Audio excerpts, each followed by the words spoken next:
Jumpa lagi dalam ibadah online tim penyuluh agama Kristen Kantor Kementerian Agama Kabupaten Samosir bertempat di Gereja Pentakosta Indonesia Panahatan.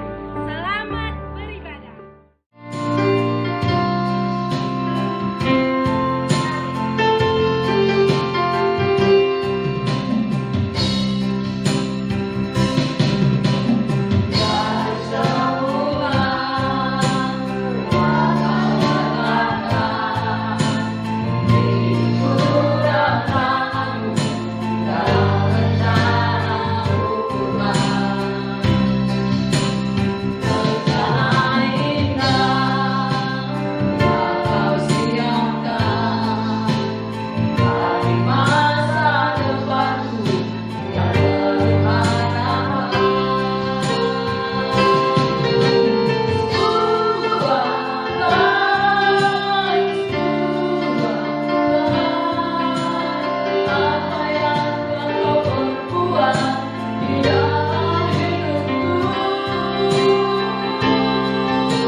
Bersyukur dan kami berterima kasih kalau Engkau baik bagi kami.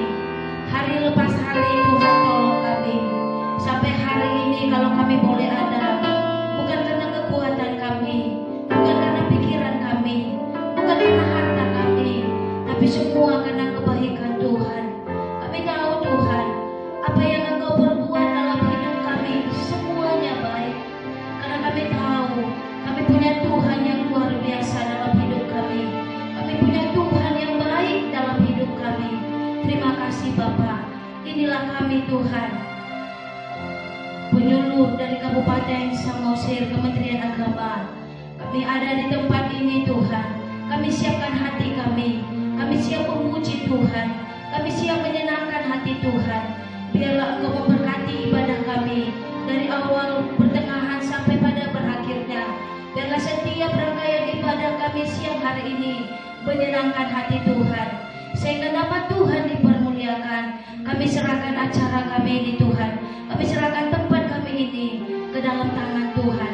Biarlah pimpinan Tuhan, otoritas Tuhan, bahkan suasana surga terjadi di tempat ini, sehingga semua kami yang ada, bahkan setiap yang mendengar, Tuhan memberkati. Terima kasih Tuhan. Kami mulailah ibadah kami ini di dalam nama Tuhan Yesus, kekasih jiwa kami. Amin.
Kristus. Kembali sabda Tuhan menyapa kita lewat ibadah ini terdapat dalam kitab Mazmur 81 ayat 1 sampai 17. Mari kita baca secara responsoria. Nyanyian pada waktu pembaruan perjanjian. Untuk memimpin biduan menurut lagu Gigit dari Asap. Bersorak-soraklah bagi Allah kekuatan kita, bersorak-soraklah bagi Allah Yakub. Angkatlah lagu, bunyikanlah rebana, kecapi yang merdu diiringi gambus.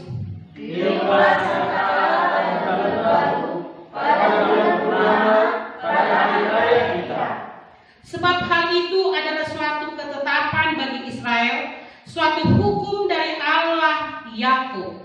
Sebagai suatu kelihatan bagi Yusuf, ditetapkannya hal itu pada waktu ia bercium dalam Mesir. Aku mendengar bahasa yang tidak mengenal. Aku telah mengangkat beban dari bahunya, tangannya telah bebas dari keranjang pikulan. Dalam kesesakan engkau berseru, maka aku meluputkan engkau. Aku telah engkau tersiang diundur. Aku telah menguji engkau dengan kayu limbah. Selah. Dengarlah hai umatku, aku hendak memberi peringatan kepadamu. Hai Israel, jika engkau mau mendengarkan aku. Janganlah hanya mendengarkan Allah lain, dan janganlah engkau mendengar kata Allah asing. Akulah Tuhan Allahmu yang menuntun engkau keluar dari tanah Mesir. Bukalah mulutmu lebar-lebar, maka aku akan membuatnya penuh. Tetapi aku tidak mendengarkan suara-suaraku, dan saya suka padaku. Sebab itu aku membiarkan dia dalam kedegilan hatinya. Biarlah mereka berjalan mengikuti rencananya sendiri. Sekiranya Allah mendengarkan aku, sekiranya Israel menurut jalan yang kutunjukkan. Seketika itu juga musuh mereka aku tundukkan, dan terhadap para lawan mereka aku balikkan tanganku. Orang-orang yang membenci Tuhan akan tunduk menjilat kepadanya, dari kelas mereka untuk selama-lamanya. Tetapi umatku akan kuberi makan gandum yang terbaik, dan dengan madu dari gunung batu aku akan mengenyangkannya. Demikian sabda Tuhan.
Terima kasih Bapak yang baik. Kami sangat bersyukur buat kebaikan kemurahan Tuhan. Kami telah menyembah Tuhan, memuji Tuhan. Di waktunya kami akan mendengarkan firman-Nya. Urapilah kami semua yang menyaksikan ibadah kami ini, Bapak. Ibadah Kementerian Agama Kabupaten Samosir, Dimas Kristen. Terima kasih Roh Kudus. Memberkatilah Tuhan setiap perkara. Dalam nama Yesus, kami siap mendengarkan firman Tuhan. Haleluya. Amin. Baik. Saudara-saudara yang dikasihi oleh Tuhan Yesus Kristus, selamat kembali. Kami dari Kementerian Agama Kabupaten Samosir yang dibawakan oleh penyuluh hari ini mengadakan ibadah dan kita akan mendengarkan firman Tuhan. Saya akan bacakan tentang firman Tuhan yang tertulis dalam Wahyu pasal yang ke-12. Wahyu pasal yang ke-12 adalah berbicara tentang gereja Tuhan yang akan datang, atau gereja Tuhan yang diinginkan Tuhan. Sekali lagi, firman Tuhan hari ini yang tertulis dalam Wahyu pasal yang ke-12 ayat 1 dan 2. Dan saya akan ayat 5 sampai dengan ayat ke-6. Begini firman Tuhan. Maka tampaklah suatu tanda besar di langit, seorang perempuan berselubungkan matahari dengan bulan di bawah kakinya dan sebuah mahkota dari 12 bintang di atas kepalanya. Ia sedang mengandung dalam keluhan dan penderitaannya hendak melahirkan, ia berteriak kesakitan. Ayat 5. Maka ia melahirkan seorang anak laki-laki yang akan menggembalakan semua bangsa dengan gada besi. Tiba-tiba anak itu dirampas dan dibawa kepada Allah dan ke tahtanya. Dan perempuan itu lari ke padang gurun, di mana telah disediakan suatu tempat baginya oleh Allah, supaya ia dipelihara di situ 1260 hari lamanya. Saudara yang dikasihi oleh Tuhan, di dalam wahyu ini dituliskan garis besarnya adalah perempuan dan naga. Kita tahu gambaran perempuan adalah berbicara tentang gereja Tuhan, ya. Sedangkan naga adalah gambaran yaitu iblis atau setan itu sendiri.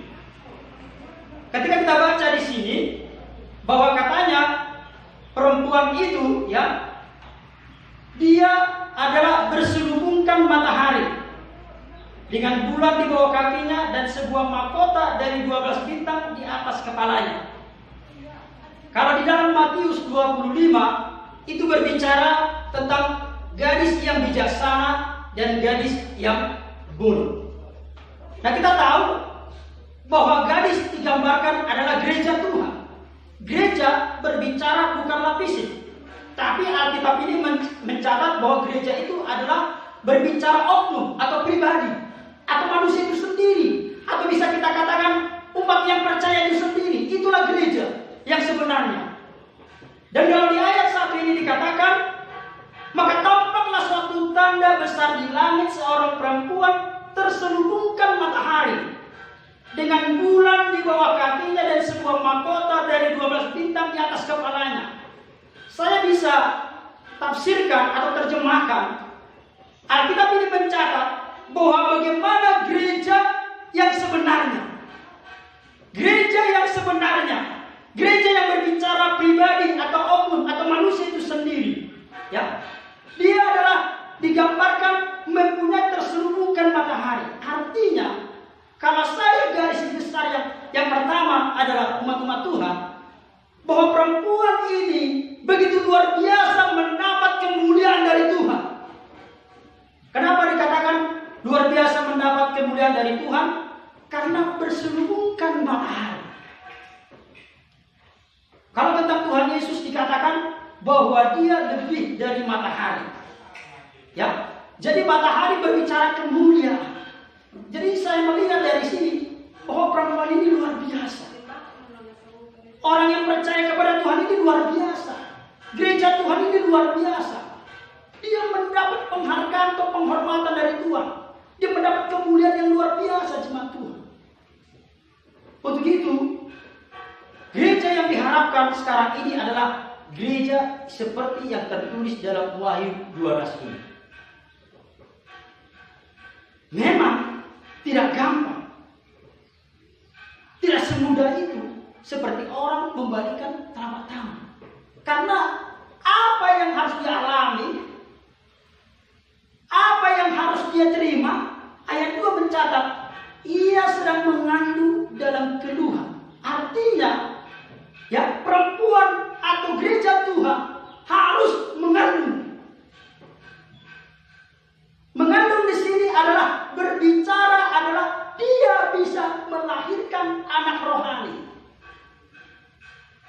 Para teolog menafsirkan sekolah-sekolah Alkitab ini berbicara anak rohani. Atau kalau saya katakan adalah sebenarnya adalah bisa menjadi buah setiap gereja Tuhan. Atau buah orang benar, buah orang percaya, buah orang beriman. Itu digambarkan adalah mengandung. Yang sedang mengandung dalam keluhan dan penderitaan. Kita tahu memang kalau seorang yang mencari Tuhan, hidupnya pasti mengalami banyak penderitaan. Kalau dia seorang pejabat, dia harus belajar benar. Dia harus menyingkirkan apa yang tidak sesuai dengan kebenaran firman Tuhan. Kalau dia seorang polisi, dia harus berlari menghindari yang namanya dosa. Itu tantangan yang dimiliki orang percaya. Itu tantangan yang dimiliki orang benar. Makanya dikatakan, ia sedang mengandung dalam keluhan. Saya pernah menemukan seorang polisi yang tadinya dia brimob, lalu dia beralih tugas. Dia menjadi polantas. Ketika dia mendengarkan di gereja Tuhan bahwa sebagai orang percaya, orang yang takut akan Tuhan, dia harus menghindari dosa. Lalu dia bertanya kepada saya, bagaimana seperti ini Om? Ketika saya menghambat mobil atau motor, lalu saya tanya, motor itu surat-suratnya nggak lengkap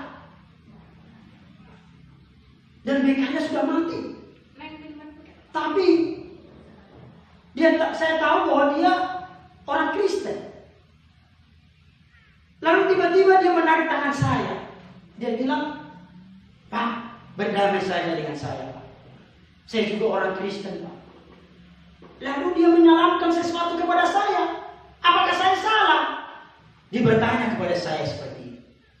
Lalu saya katakan, sebagai anak Tuhan, hamba Tuhan, saya menjawab, kalau kamu menerima itu karena memang supaya dia kau bebaskan, itu sama. Tapi kalau memang istilahnya kau terima itu, dia bilang, ya ucapan terima kasih saja karena engkau mengingatkan dia, menegur dia. Lalu dia bilang itu bukan semacam seperti orang sekarang bilang uang suap. Ya, hatimu berkata kalau itu bukan seperti itu. Bagaimana hatimu bertanya? Berdosa kau atau tidak? Ini yang menjadi pertanyaan satu orang percaya. Dan itulah memang yang menjadi tantangan bagi orang yang benar. Makanya mengandung dalam keluhan dan penderitaan. Kita tahu sekarang ini, ya, orang benar itu nggak segampang yang kita pikirkan. Kalau seandainya seorang guru pun, ya, seorang guru pun banyak tantangan. Dia harus berusaha semaksimal mungkin artinya dia membebaskan diri dari segala kegelapan. Ya, nggak berusaha dia bagaimana memakan uang yang namanya dari siswa istilahnya. Saya pun selaku mengajar guru, saya mengalami banyak tantangan juga. Ketika saya kosong keuangan, kadang-kadang di pikiran ini berpikir gimana caranya dapat uang, gitu. Tapi saya berusaha Tuhan, saya tidak mau itu berusaha. Artinya saya berusaha ya sudah. Saya bertahan dalam iman saya bahwa saya tidak boleh seperti itu. Nah, itulah penderitaan itu. Itulah persoalan yang harus kita hadapi. Jadi sebagai gereja Tuhan yang diinginkan Tuhan, memang kita harus menghindari dari semua itu. Mari kita belajar jemaat Tuhan. Mari kita belajar dari saudara-saudara yang dikasihi oleh Tuhan Yesus. Bagaimana tokoh-tokoh Alkitab sebelumnya. Kita tahu kehidupan Abraham tidak segampang ketika kita membaca Alkitab. Dia dikatakan orang benar. Begitu juga Isa, begitu juga Yakub. Mungkin kalau kita baca di Alkitab sederhana saja perjalanan dia. Nggak ada tantangan yang dia pernah seperti kita. Tapi saya yakin perjalanan Abraham luar biasa. Tantangan untuk mempertahankan ketika dia dikatakan bahwa dia adalah orang benar. Bahwa dia adalah nenek orang benar, nenek orang percaya. Inilah perjuangan sebagai anak Tuhan. Tetapi di dalam wahyu ini dikatakan bahwa gereja Tuhan dalam wahyu 12 ini berhasil. Dia menyelesaikan tugasnya dengan baik. Kalau saya lihat gereja yang ada di dalam wahyu antara pasal 2 ya, antara pasal 2 sampai dengan pasal yang ketiga, bagaimana Tuhan sebagian Tuhan puji, sebagian istilah Tuhan celah mereka. Kalau kita lihat dalam wahyu pasal yang kedua, apa kata Tuhan? Yang tentang jemaat yang ada di Efesus atau gereja yang ada di Efesus. Jemaat-jemaat yang ada di Efesus. Katanya seperti ini ayat 2. Efesus 2 ayat 2. Aku tahu segala pekerjaanmu, baik jerih payahmu maupun ketekunanmu. Di sini berbicara bagaimana buah gereja Efesus. Aku tahu, kata Tuhan, segala pekerjaanmu, baik jerih payahmu maupun ketekunanmu. Jadi bahwa memang gereja yang diinginkan Tuhan seperti Wahyu 12 itu memang adalah gereja yang betul-betul bertekun. Dilihat Tuhan pekerjaan. Tapi kalau kita lempar lagi, kalau kita lihat yaitu pada pasal 3 kepada jemaat yang ada di Sardis, apa kata Tuhan? Pasal 3, Wahyu pasal 3 ayat 2. Bangunlah dan kuatkanlah apa yang masih tinggal yang sudah hampir mati. Apa katanya? Sebab tidak satu pun dari pekerjaanmu aku dapati sempurna di hadapan Allahku. Bandingkan. Tidak ada satupun pekerjaan dia, mungkin perbuatan dia, buah dia sebagai orang percaya, orang beriman, orang Kristen saya katakan, tidak ada satupun yang sempurna didapati Tuhan. Kalau dikatakan sempurna, kalau kita ada gambarkan adalah sama seperti contohnya mulai dari start sampai dengan finish. Berarti diawali dan diakhiri dengan baik. Yang luar biasa saya lihat adalah Rasul Paulus adalah hamba Tuhan yang luar biasa, yang mengakhiri dengan baik, bahkan sempurna. Kalau di Sardis ini Tuhan tidak melihat kesempurnaan dalam pekerjaan mereka. Tetapi kalau Paulus luar biasa. Kalau seseorang berani mengakui jemaat Tuhan bahwa dia betul-betul mencari Tuhan, itu udah luar biasa jemaat Tuhan. Banyak orang kalau ditanya, kamu bagaimana? Ketika kau nanti mati masuk surga enggak? Dia bertanya, saya tidak tahu. Ada yang berkata juga, ya mudah-mudahan. Tapi kalau Rasul Paulus, coba kita lihat dulu bagaimana memang pengakuan Rasul Paulus ini. Ya, 2 Timotius, ya.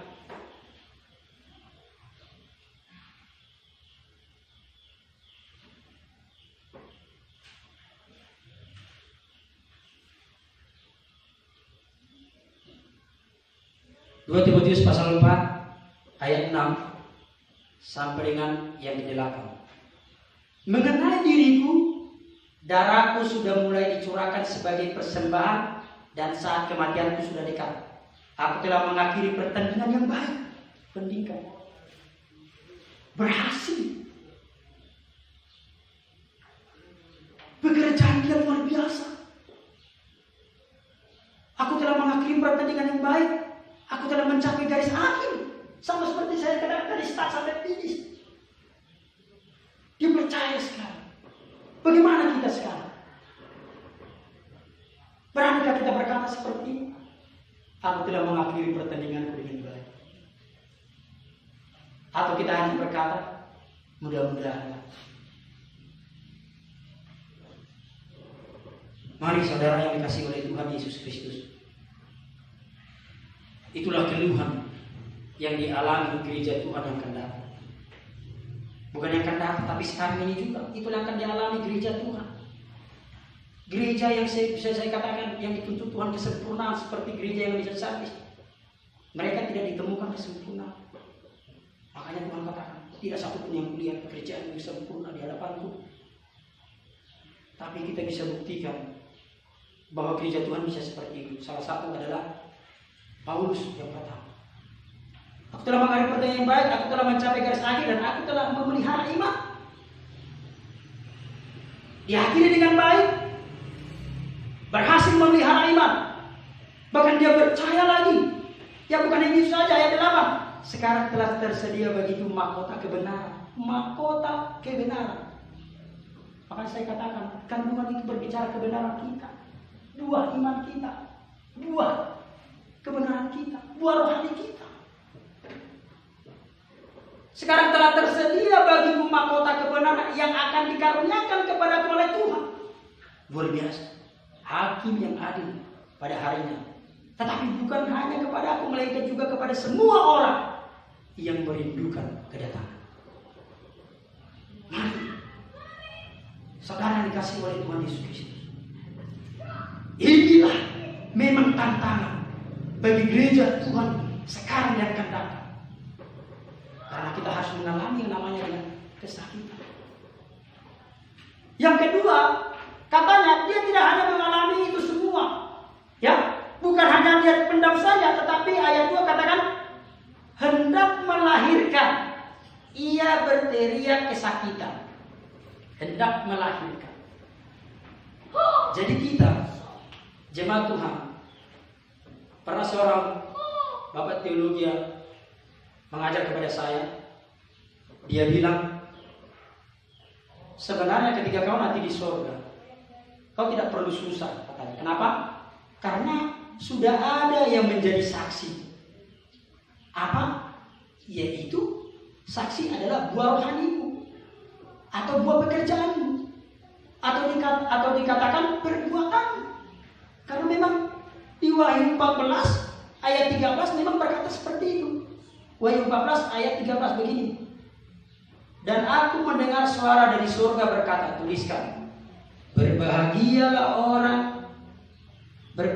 orang-orang mati yang mati dalam Tuhan. Sejak sekarang ini sungguh kata Roh, supaya mereka boleh beristirahat dari jerih lelah mereka. Kenapa? Karena segala perbuatan mereka menyertai mereka. Dan ketika saya baca ini, wah betul apa yang dikatakan guru saya. Nggak perlu kau berpikir-pikir. Tetapi karena buahmu itu yang akan menjadi saksimu. Anak rohanimu itu, kandunganmu seperti dalam Wahyu 12 ini. Memang tidak segampang yang kita pikirkan. Tapi marilah kita berjuang. Kita berusaha. Saudara-saudara yang dikasihi oleh Tuhan Yesus. Kita harus berusaha. Kalau dikatakan lagi di sini, selanjutnya dikatakan lagi apa? Bukannya nggak perlu tantangan. Ayat 3 kalau saya baca dalam Wahyu 12 ayat 3. Maka tampaklah suatu tanda yang lain di langit dan lihatlah seekor naga merah padang besar berkepala 7 dan bertanduk 10 dan di atas kepalanya ada 7 mahkota dan ekornya menyeret sepertiga dari bintang-bintang di langit dan melemparkannya ke atas bumi. Dan naga itu berdiri di hadapan perempuan yang hendak melahirkan itu untuk menelan anaknya. Dan saya melihat dari Alkitab ini, saudara kasih Tuhan Yesus, iblis pun berusaha menghilangkan buah rohani kita dari kita. Bagaimana supaya tidak kelihatan buah kita itu. Sama seperti gereja Tuhan di dalam Wahyu ini. Katakan, dan naga itu berdiri di hadapan perempuan yang hendak melahirkan itu untuk menelan anaknya. Tetapi pertolongan Tuhan luar biasa. Segera sesudah perempuan itu melahirkan, maka ia melahirkan seorang anak laki-laki yang akan menggembalakan semua bangsa dengan gada besi. Tiba-tiba anaknya itu dirampas dan dibawa lari kepada Allah dan tahta. Ini artinya bahwa penyingkiran gereja Tuhan di zaman nanti sebelum antikris ada penyingkiran gereja, yaitu seperti perempuan ini, bahwa orang percaya, orang benar itu akan dibawa, yang ditulis di sini, kepada guru. Dan saya bisa katakan itu mungkin seperti sama dengan tempatnya tanah Firdaus, kita katakan tempat orang yang percaya, artinya untuk masuk orang-orang yang masuk dalam kerajaan surga. Dan gereja Tuhan itu ditarik ke sana. Makanya dikatakan tiba-tiba anaknya dirampas dan dibawa lari kepada Allah dan ke tahta. Untuk itu, saudara yang kasih Tuhan Yesus Kristus, mari kita belajar seperti gereja Tuhan yang tertulis dalam Wahyu 12 ini. Berhasil dia, berhasil buahnya kelihatan. Bahkan sampai Tuhan mengangkat sendiri anaknya itu, kandungannya, buahnya itu, dan dibawa ke tahtanya. Dan dia disingkirkan Tuhan, yaitu di padang gurun yang disediakan Tuhan di tempat orang yang mengasihi Tuhan, yang percaya kepada Tuhan. Dan saya bisa katakan adalah tempat orang benar. Untuk itu mari kasih Tuhan Yesus Kristus. Berjuanglah, berjuanglah. Apapun yang kau alami, pertahankan imanmu. Apapun yang telah kau alami, belajarlah kita mengatakan untuk menolak dosa di dalam hidup kita. Demikian firman Tuhan. Saya tidak panjang lebar lagi. Kiranya Tuhan memberkati kita semua. Haleluya. Mari kita angkat satu nyanyian yang berkata, ku tak membawa apapun juga saat ku datang, saat ku kembali.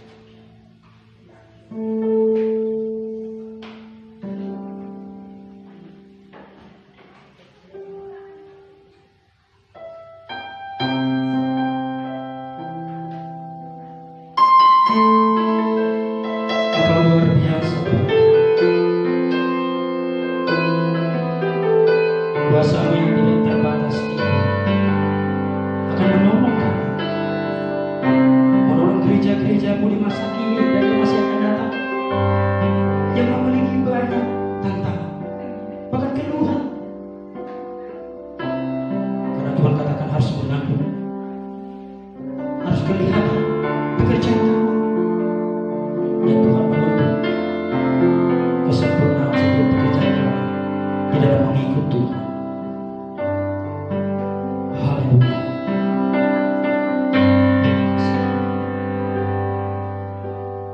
Ku tak membawa apapun juga saat ku kembali ke dunia.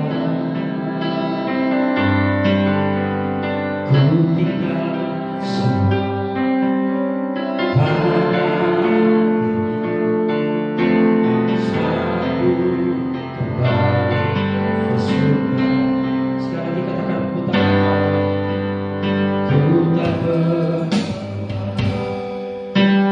apapun juga saat ku datang ke dunia. Ku tinggal saat ku kembali ke surga.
Inilah kami anak-anakmu Bapa.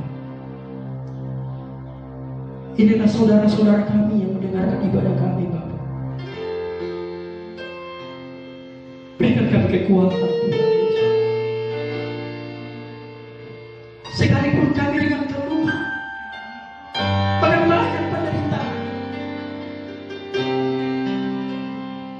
tapi kami percaya tangan Tuhan selalu ada bersama kami, menolong kami supaya kami bisa mengakhiri dengan baik pertandingan yang ada sekarang ini, supaya pekerjaan kami Tuhan di hadapan Tuhan melihat sempurna seperti gereja bidadari. Kau berkata kepada mereka, kekuatanmu tidak seberapa, tetapi kamu menuruti firman-Ku dan tidak menyangkal Allah.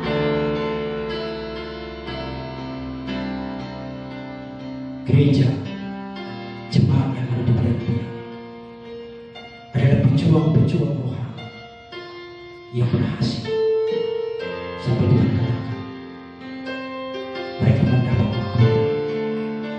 Terima kasih Bapak. Demikianlah semua saudara kami yang menyaksikan ibadah kami di bawah. Perhatikan mereka. Kami percaya pekerjaan mereka ini Tuhan akan tuntun menuju kesempurnaan yang Tuhan inginkan.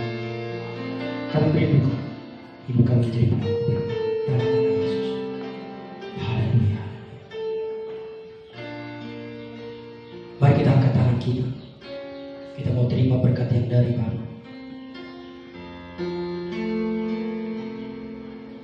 Terimalah berkat yang dari Bapa dicurahkan kepada kita. Percayalah, berkat Dia akan memberikan kepada kekuatan untuk menjadi pelaku firman Tuhan, untuk kita menjadi pelaku firman. Keselamatan yang dari Tuhan Yesus Kristus menjadi bukti, membuktikan kita adalah orang percaya kepada Dia.